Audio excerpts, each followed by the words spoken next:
азыр ГИКке курулуп аткан үйлөргө мына ГИКте урматтуу президентибиз айтпадыбы? 50.000 квартира курабыз депчи. Уже 2 жылдын ичинде 25-26да, эми 24 кошпогондо. Бул эле кошулат. 50.000 квартира курабыз деп атат. 50.000 квартираны мондай эсептеп чыкканда где-то бир более миллиардов долларов кетет да бугачы. Муну биз бюджетке киргизе албайбыз. Бул негизинен ГИКке кеткен акчалар инвестиция негизинде курулуп атат. Аларды расчеттору бар, кайсы жактан келип атат.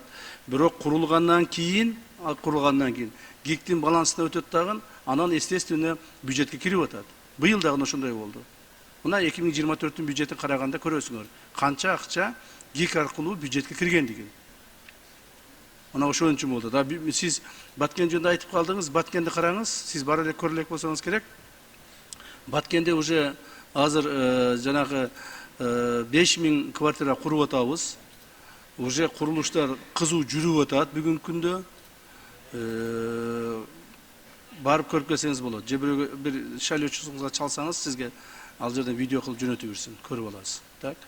Ошко 10.000 квартира курулуп атат. Буюрса, алда кызуу иштер жүрүп атат. Кече депутаттар барып көрүп келишти окшойт чамасы, барып көрүп келдиңер окшойт. Жалал Абадта 12.000 квартира курулуп атат. 10.000 дедик эле, дагы 2.000 кошулуп кетти жана мугалимдер боюнча. Ошо 12.000 квартира курулуп атат. Ушундай эле нерсе Караколдо, Нарында, Таласта, Чүйдө, Бишкекте бардык жерде курулуп атат.